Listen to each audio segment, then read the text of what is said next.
할렐루야. 아멘. 한 주일 동안 잘 지내셨지요? 오늘은요, 하나님 아버지의 마음을 헤아리고 있습니까? 라고 하는 제목으로 하나님의 말씀을 나누기를 원합니다. 하나님 아버지의 마음을 헤아리고 있는가?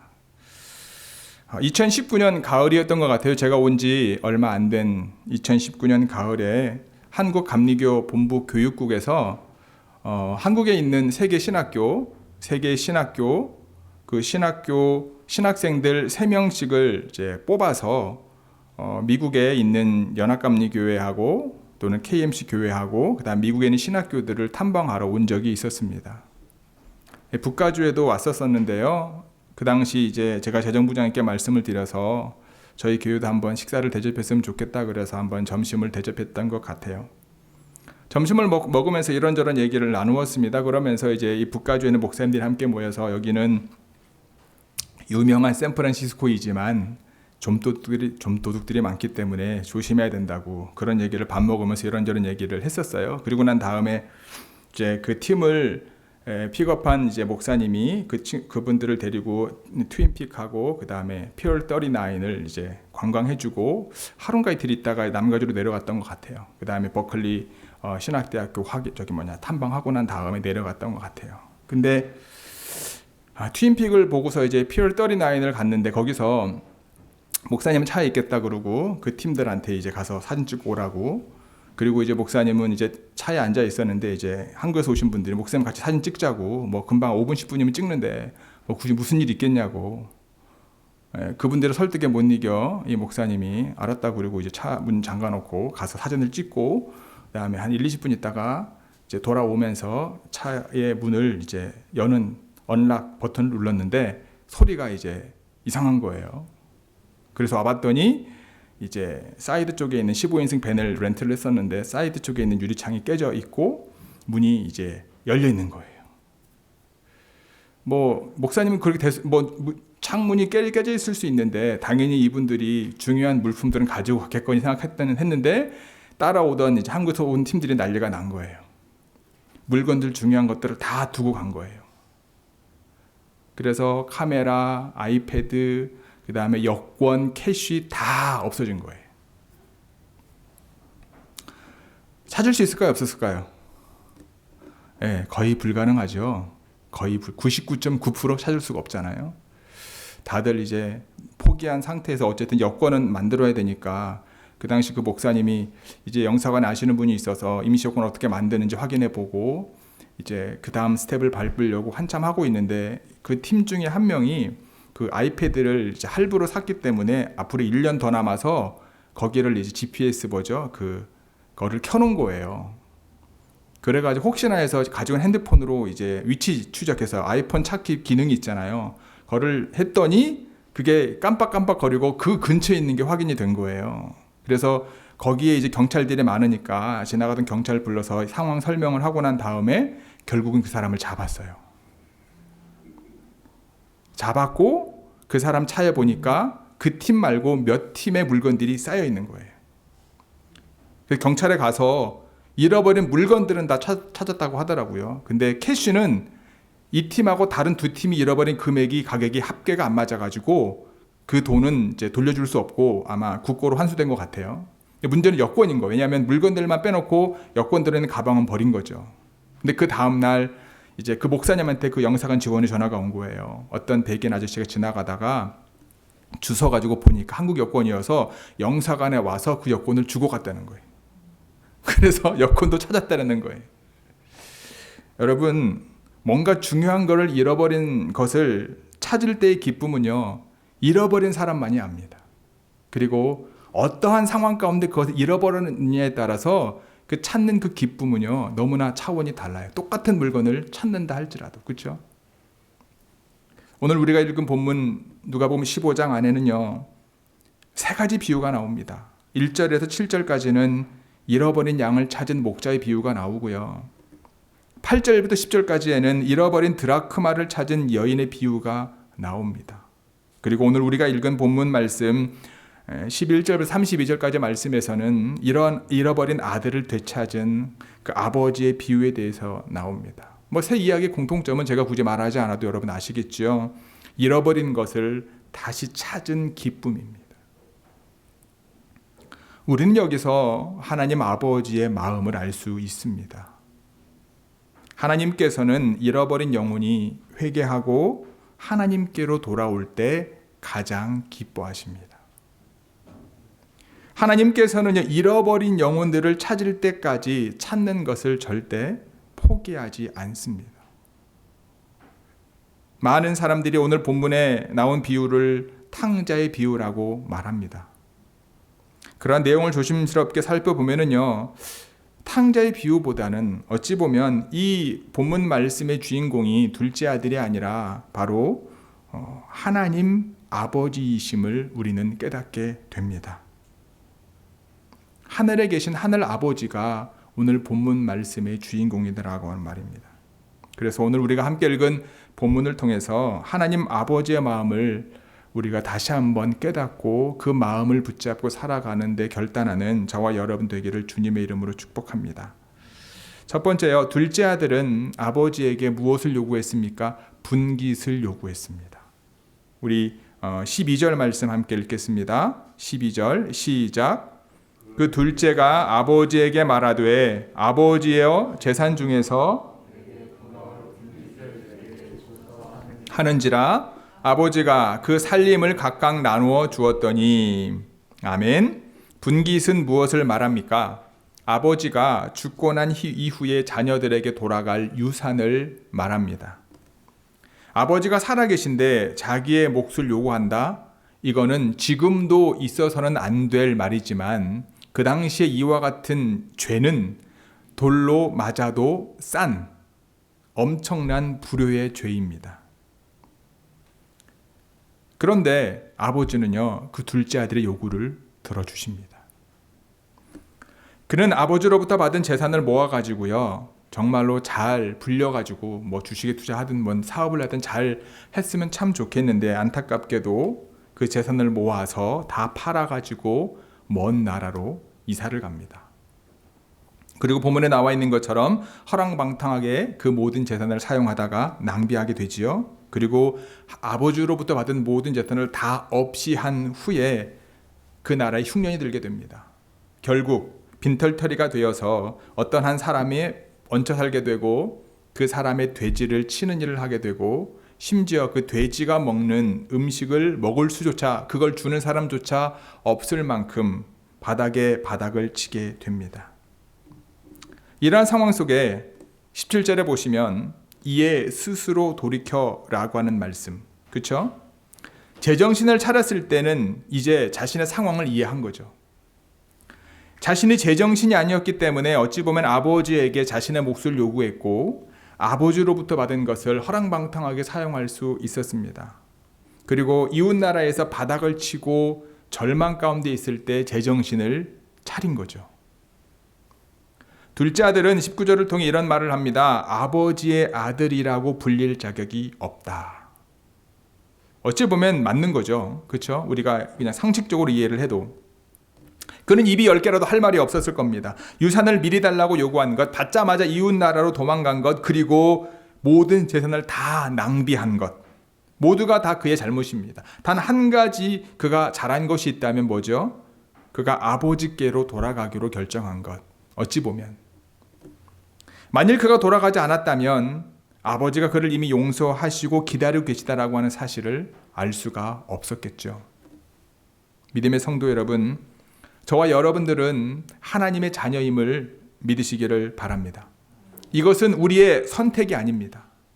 하나님의 전적인 은혜입니다. 때때로 우리가 본문의 둘째 아들처럼 아버지에게 무엇인가 요구할 때가 있어요. 내 것도 아닌데 나의 분깃을 달라고 요구할 때가 있습니다. 하나님은 우리의 요구를 들어주실 때가 있습니다. 하나님께서 주신 것으로 하나님의 뜻대로 잘 살고 잘 사용하면 좋겠는데 우리의 삶을 돌아보면 둘째 아들과 같이 내 욕망과 내 욕심대로 내 뜻대로 사용할 때가 너무나 많다라는 거죠. 그것 때문에 하나님과 점점 멀어지게 되는 것을 우리는 경험하게 됩니다. 하나님과 점점 멀어져 실패와 절망과 좌절 가운데 있을 때 우리는 우리 스스로를 돌아보게 되지요.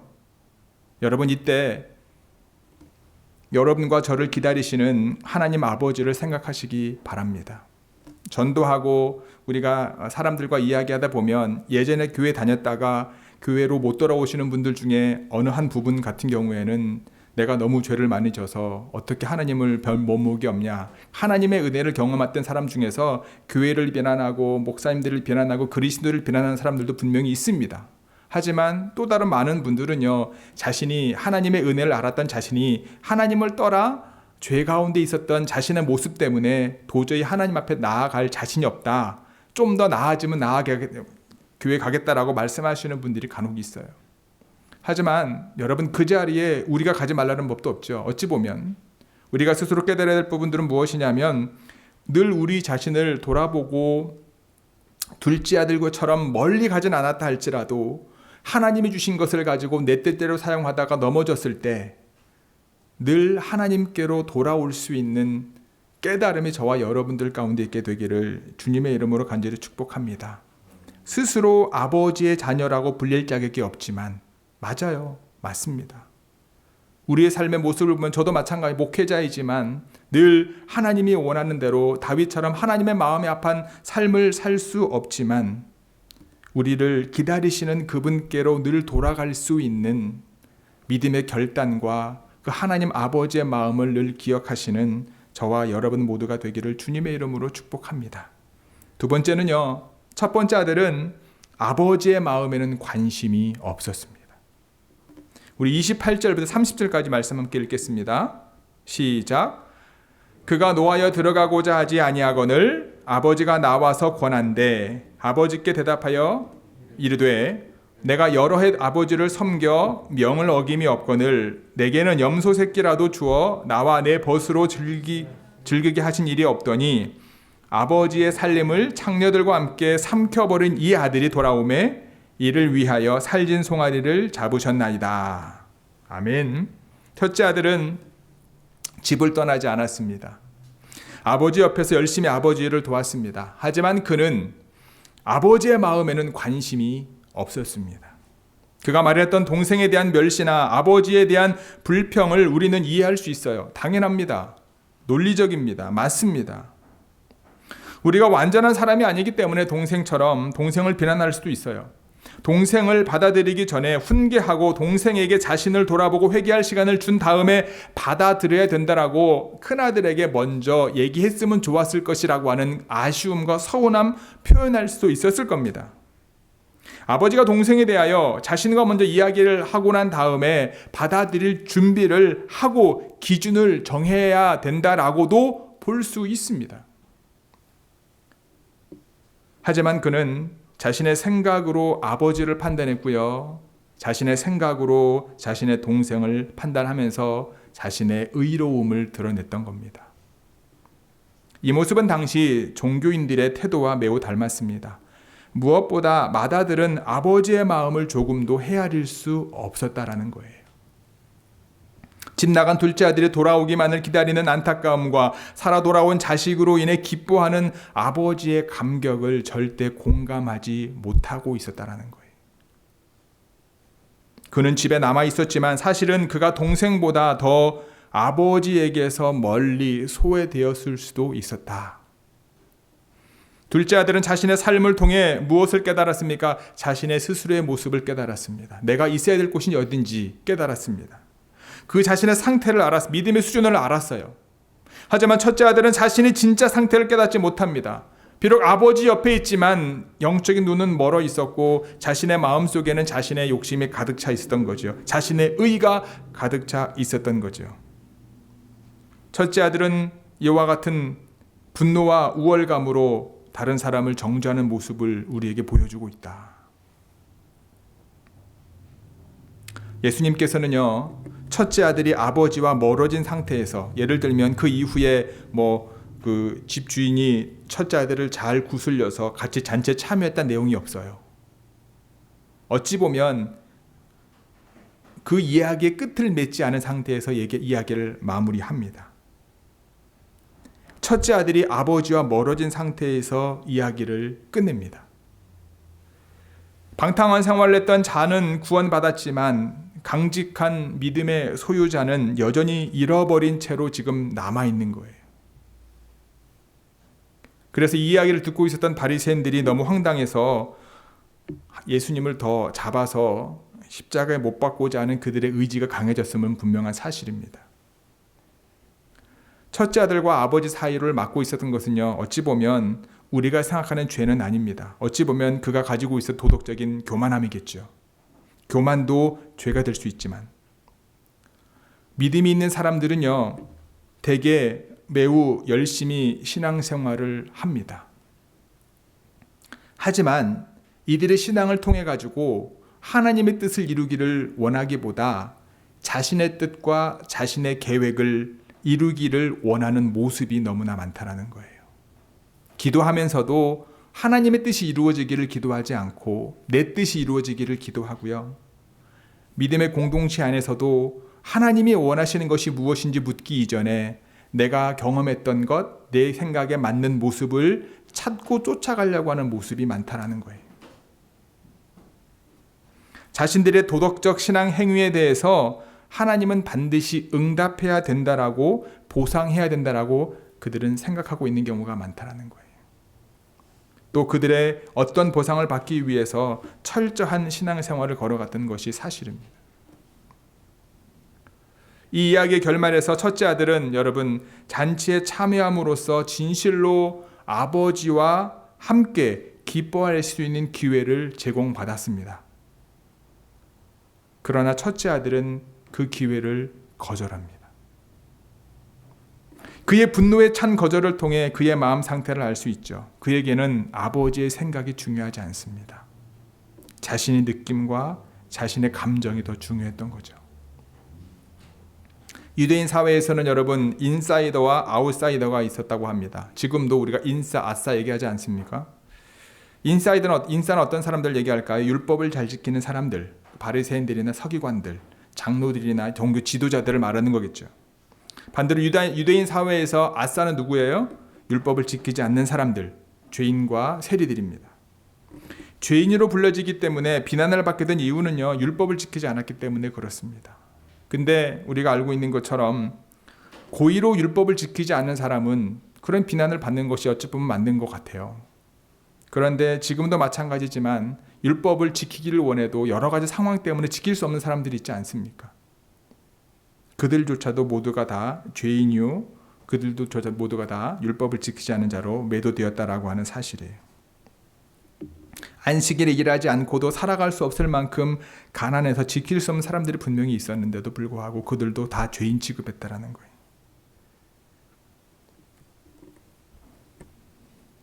바리새인이나 서기관들도요, 심정적으로는 그들의 상황을 이해했을 겁니다. 그치, 어쩔 수 없지라고 하는 마음. 하지만 거기서 끝이었습니다. 자신들의 우월감과 자신들의 어떤 의로움의 기득권을 유지하기 위해 철저히 그들을 외면했다. 그들을 비난했다. 그래서 그 당시에는 가난이 죄가 되었고, 어찌 보면 지금 우리가 사는 시대에도 가난이 죄라고 단정짓는 그룹이 있고 지역이 있다라는 거죠.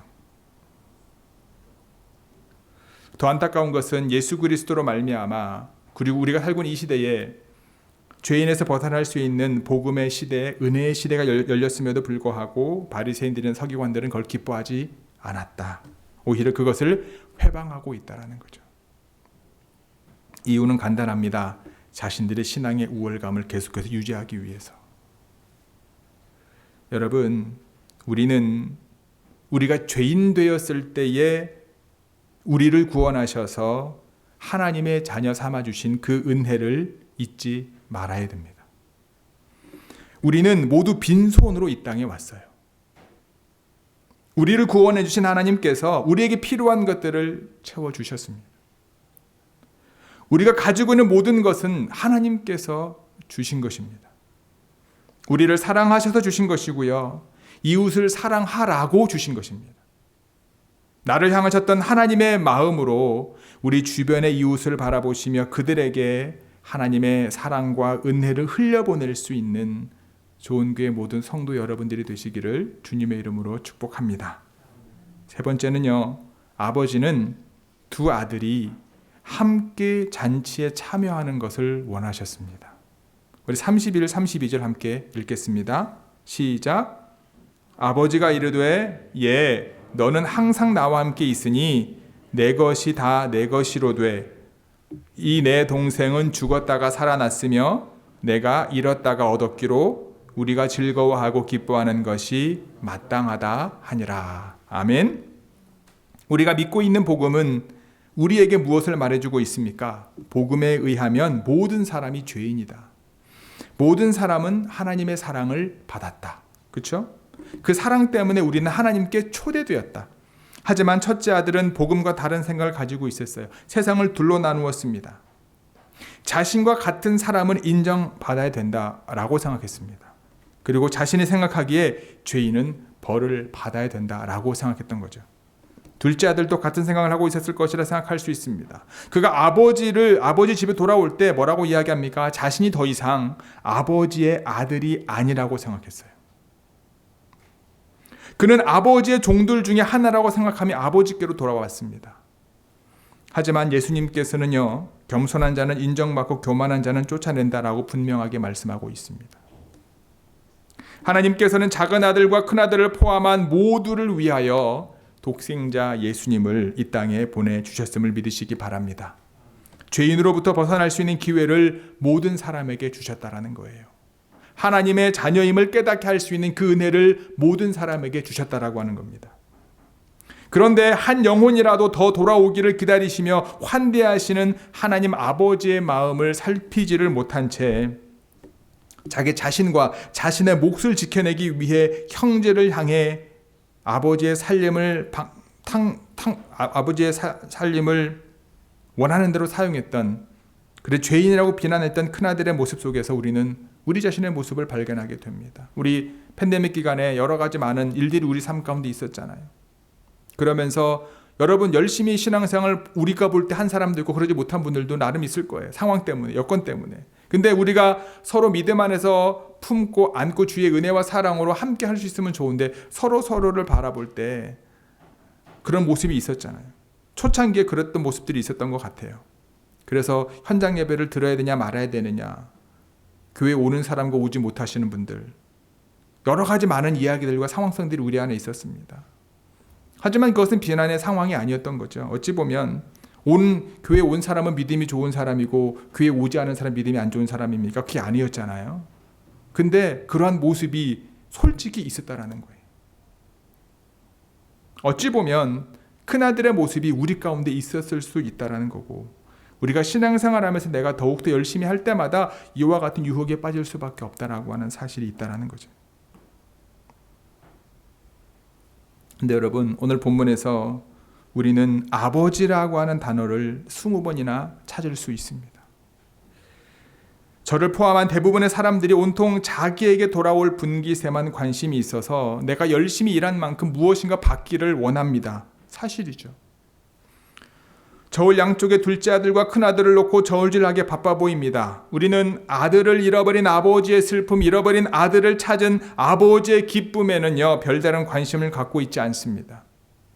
누군가는 둘째 아들의 편에서 위로를 받기를 원하고요. 누군가는 큰 아들의 편에서 자신의 몫을 손해보지 않으려고 애를 쓰는 우리의 모습을 발견할 때가 많다는 거예요.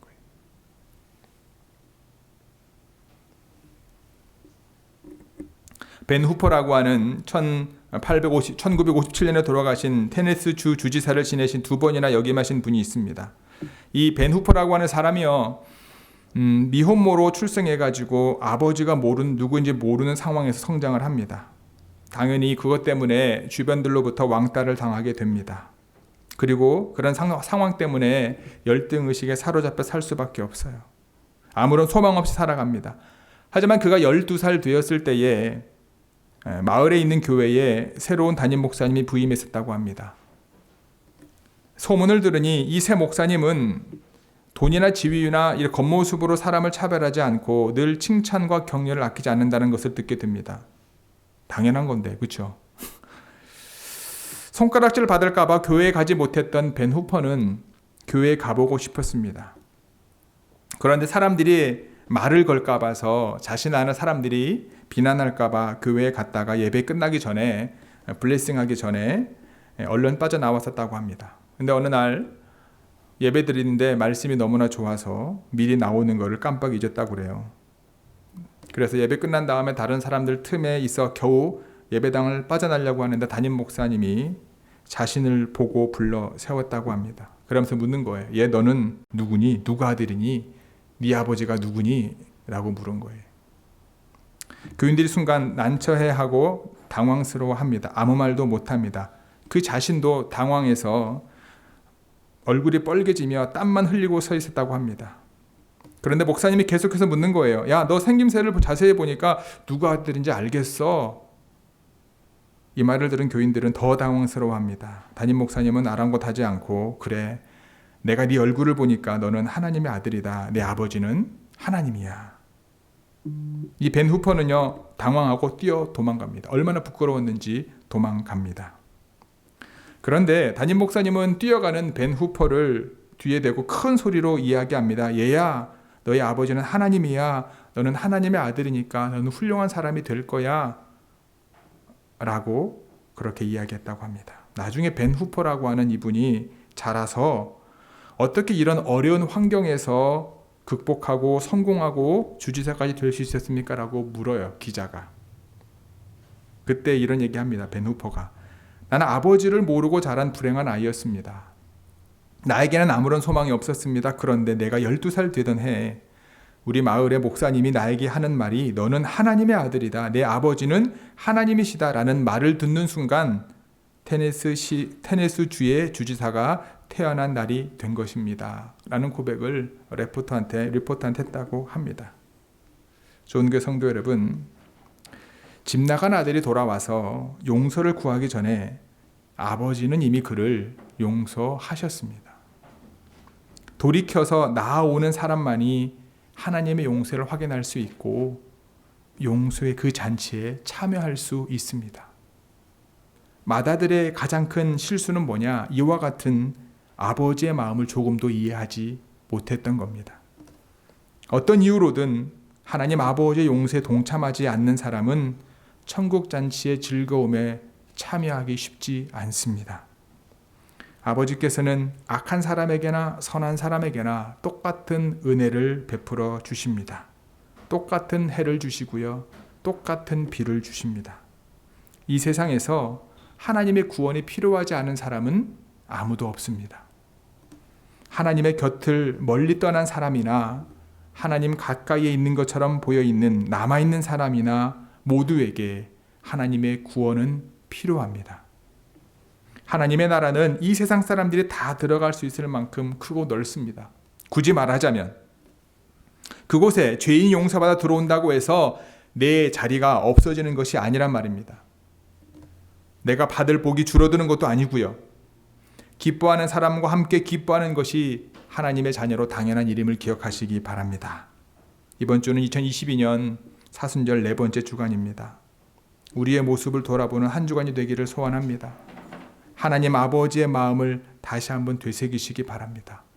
우리의 삶의 자리가 혹시 주님과 좀 떨어져 있는 것 같습니까?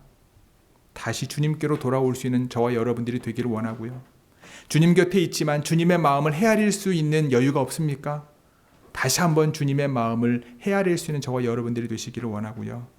하나님 아버지께서 원하시는 모두가 구원받고 그 안에서 누리고 감사할 수 있는 축복과 은혜가 이번 한 주간 동안 저와 여러분들 삶 가운데 있게 되기를 주님의 이름으로 간절히 축복합니다. 아멘. 기도하시겠습니다. 오늘 말씀을 기억하시면서 여러분 각자가 하나님 앞에 결단하시고 고백하기를 원합니다. 눈을 감으시고 오늘 말씀 속에서 하나님께서 깨닫게 하신 것이 있다면 깨달은 그것을 가지고 나아가시기를 바라고요. 각자가 하나님 앞에 다시 한번 하나님 아버지의 마음 깨닫는 저희가 되게 해달라고 기도하며 결단하며 나아갑니다. 함께 기도하시겠습니다.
하나님께서 자격 없는 저희들을 우리가 죄인 되었을 때에 예수님의 거룩한 보혈의 은혜로 하나님의 자녀 삼아 주셨음에 감사를 드립니다. 하나님의 자녀로 늘 살아가면 참 좋겠지만 때때로 우리가 하나님의 자녀임을 잃어버릴 때가 많습니다. 하나님께서 구하라 말씀하셨기에 우리가 구하지만 그것이 당연한 것처럼 느껴질 때가 많고, 하나님이 주신 것을 내 뜻과 내 마음과 내 계획을 이루기 위해 사용했었던 저희들의 모습을 발견할 때가 많습니다. 때로는 주님, 주의 말씀 가운데 산다고 하지만 다른 사람들을 비난하고 주님의 마음을 헤아리지 못할 때가 너무나 많았음을 고백합니다. 주님께서 원하시는 것은 예수님의 복음의 은혜를 경험한 모두가 믿음 안에 하나 되고 그 안에 함께 모여 하나님을 찬양하는 것임을 다시 한번 기억하게 하여 주옵소서. 우리 마음속에 주님의 마음이 늘 있게 하여 주시고, 우리를 향하셨던 주님의 그 마음으로 우리 주변을 바라보고 이웃을 바라보고 그들에게 하나님이 원하시는 거룩함과 은혜와 사랑을 흘려보낼 수 있는 통로가 되게 하여 주옵소서. 이 모든 말씀 우리 주 예수 그리스도의 이름으로 기도드렸사옵나이다. 아멘.